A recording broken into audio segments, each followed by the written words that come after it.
Ben herhangi bir isim vermeyeceğim. Bizi takip edenler bilir. Zaten biz siyasetimizi başkalarının üzerinden kendimizi tarif ederek yapmıyoruz. Ya da siyasi rakiplerimizi kötüleyerek siyaset yapma alışkanlığımız yoktur. Biz ilkeleri ortaya koyuyoruz. Neler olması gerektiğini söylüyoruz.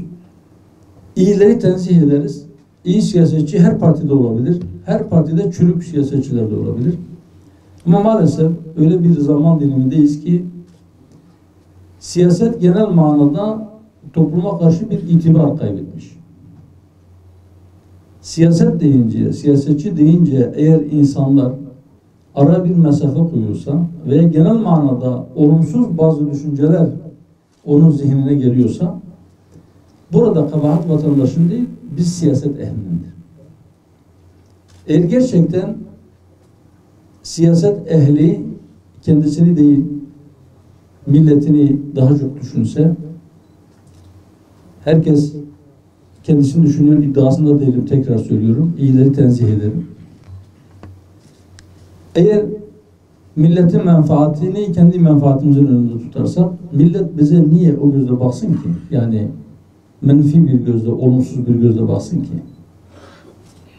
O yüzden biz siyasetin içinde bulunduğu o hali görerek dedi ki dürüst siyaset, gerçek adalet. Zira bizim düşüncemize göre, bizim inancımıza göre, bizim yaklaşımımıza, bizim bakış açımıza göre siyaset sadece yönetime gelmek için yapılan bir iş değil, takip edilen bir yol değildir. Siyaset yönetimden pay almak ya da yönetimi etkilemek için yapılan ve bu yolla meşhur olma, mal biriktirme, servet toplama ya da bazı makamlara gelmenin yolu değildir. Siyasetin amacı bu değildir. Bu olmamalıdır. Biz siyasetimizin hedefini açıklarken dedik ki siyaset bir araçtır. Siyaset yoluyla gelebileceğimiz makamların kendisi de bir araçtır. Neyin aracı? Hizmetin aracı. Eğer siyaset millete hizmet etmek amacıyla yapılıyorsa bu amaç meşrudur. Eğer siyaset meşhur olmak için, eğer siyaset mal toplamak için, eğer siyaset makama gelmek için, eğer siyaset bazı nefsi arzuları tatmin etmek için yapılıyorsa bu meşru bir amaç değildir. Ama biz bir ilke ortaya koymaya çalıştık ve dedik ki inşallah siyasetin başka türlü yapılabileceğini de biz göstereceğiz. Elhamdülillah. Rabbime binlerce defa, milyonlarca defa, milyarlarca defa şükürler olsun ki bu 10 yıllık yürüyüşümüzde bunu net bir şekilde biz ortaya koyduk. Bizi takip edenler, bizi izleyenler yakından müşahede etmiştir, görmüştür ve hiç kimse aksini iddia edemez ki bizde parti içinde makam kavgası da olmadı. Ve biz siyasetimizi bazı makamlara illa bizden birisi gelsin otursun diye de yapmadık. Biz şimdiye kadar bu 10 yıllık yürüyüşümüzde genel başkanlık koltuğunda 4 tane kardeşimiz, yani 4 sefer o koltuk el değiştirdi. Allah gani gani rahmet eylesin. Genel başkan vekilliği yapan bir kardeşimiz daha sonra vefat etti genç yaşında. 3 tanesi hayatta. Birisi bu kardeşiniz. Genel başkanlık yapan bizim kurucu genel başkanımız ve bir önceki dönem genel başkanlık yapan kardeşimiz şu anda partide genel başkan yardımcısı olarak görev yapmaya devam ediyorlar. Ben 2 dönem genel başkanlık yaptıktan sonra genel başkanlık görevini bir kardeşime devrettim. Devrettiğim dönemde genel başkan yardımcısı olarak göreve devam ettim. Hizmet etmeye devam ettim. Zira biz diyoruz ki eğer gaye hizmetse bu trenin kaçıncı vagonunda olduğumuz, hangi koltukta oturduğumuzun bir ehemmiyeti yok. Bizim bakışımız, yaklaşımımız budur. Ve inşallah genel manada siyaset yaparken bir makama şu veya bu şahıs gelsin diye değil. Ama siyasete şu düşünce, insanı merkeze alan ve adaleti hedefleyen düşüncenin siyasete hakim olması için siyaset yapıyoruz.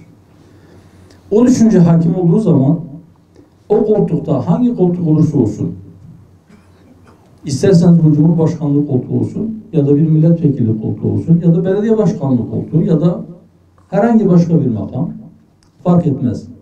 Şahıs bazlı değiliz yani. Filanca şahıs oraya oturacak diye bir kavgamız olmadı. Bundan sonra da inşallah olmayacak. Ama biz istiyoruz ki orada oturan kişi kim olursa olsun doğru işler yapsın. Milletin menfaatine işler yapsın. Millete hizmet etsin. Ve o hizmeti dürüst bir şekilde yapsın. Ve adaleti gözetsin. O yüzden evet, dürüst siyaset, gerçek adalet dedik. Biraz önce İl Başkanımız İsmail kardeşim de söyledi. Bizim bir söylemimiz de şudur. Önce insan, öncelik adalet.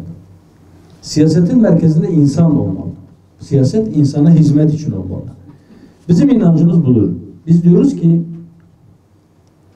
Allah-u Teala insanı mükerrem bir şekilde yarattı. En güzel surette, ahsen-i takvim suretinde yarattı.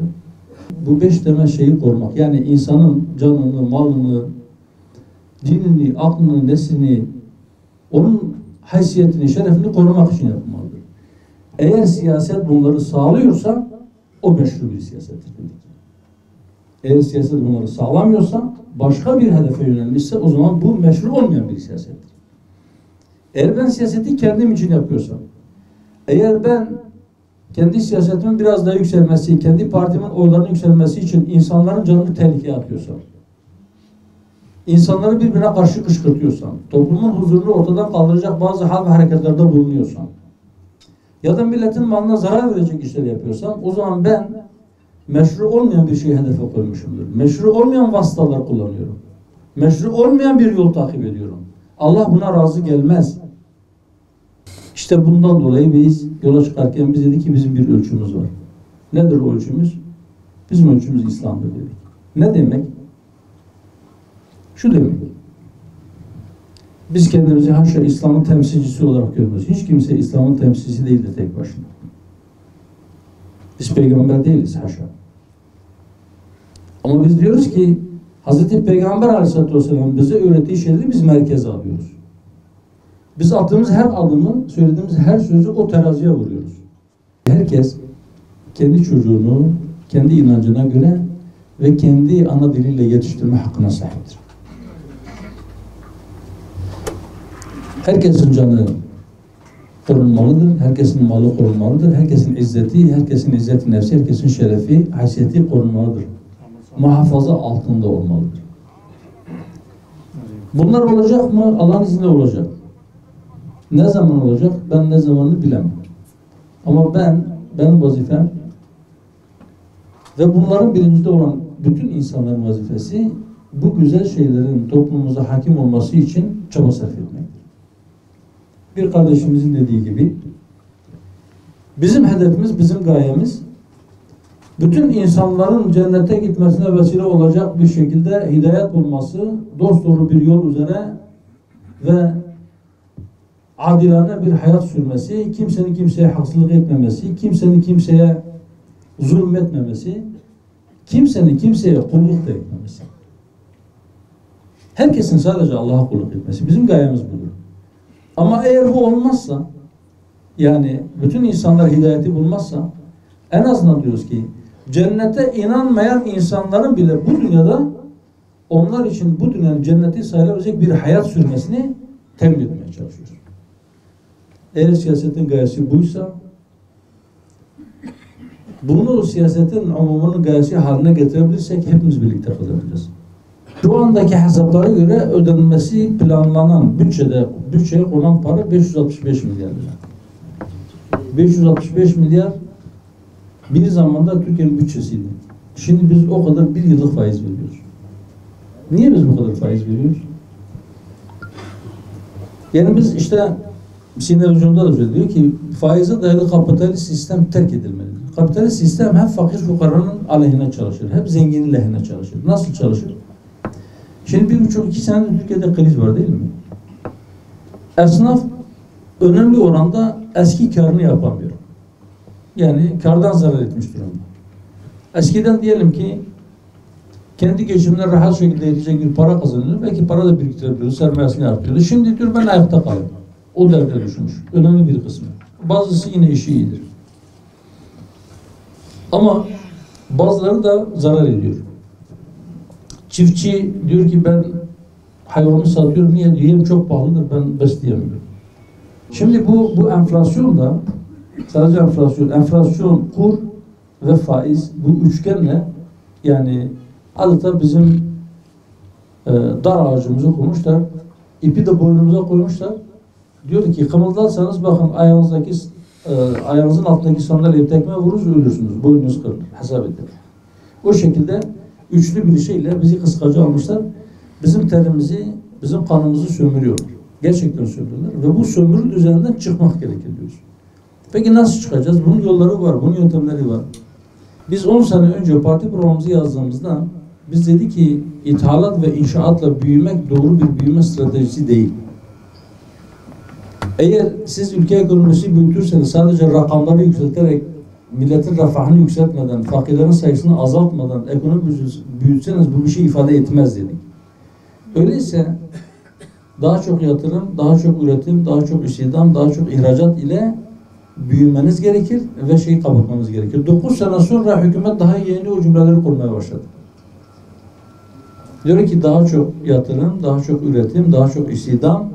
Biz enflasyona rağmen enflasyon varsa olsun ama biz üretimi azaltmayacağız, biz istihdamı azaltmayacağız, insanlar işini kaybetmeyecek ve biz daha çok mal ihraç ederek biz bu şekilde büyüyeceğiz. Böyle bir büyüme modeli, bu doğru bir büyüme modelidir. Ama eksiktir. Eksik olan nedir? Cari açığı azaltmanız lazım. Cari açık azalmıyor. Cari açık artıyor. İhracat artıyor ama ithalat daha fazla artıyor. İthalatı durdurmanın yolu mudur? Vardır. Siz zorunlu ihtiyaç maddesi olan şeyleri ithal edeceksiniz elbette. Sizin petrolünüz yok mesela. Sizin doğal gazınız yok. İthal ediyorsunuz. İthal edeceksiniz. Başka yapacak bir şeyiniz yok. Buluncaya kadar.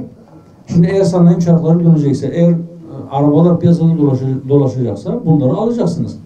Ama lüks tüketimin önüne, onun üstüne bazı ciddi vergiler koyarak, onlara bazı sınırlamalar getirerek ithalatı azaltmak suretiyle cari açığı azaltmamız lazım. Bir de bir şey daha yapmamız lazım. Bütçe açıklarını bizim kapatmamız lazım. O yüzden mesela parti programımızdaki hususlardan bir tanesi şuydu, Sinan Zöldense diyor ki biz denk bütçe olsun diyoruz. Hatta bu denk bütçeyi gene anayasaya koyalım diyoruz. Sadece kanunla değil. Anayasal bir düzenleme yapalım ta ki gelen hükümetler keyfine göre bir kanunla bunu değiştiremezsin. Bütçeler denk olmak zorunda olsun. Ne demek? Ne kadar gelirin varsa o kadar harcama yapabilirsin. Gelirin azaldı, harcamalarını kıs. Borçlanma. Ama çok ciddi bir borçlanma var. O borçlanmadan dolayı ekonomi kırılgan hale getiriyor. Bu borçlanmanın önüne sebeplerinden bir tanesi de dış ticaret açığı.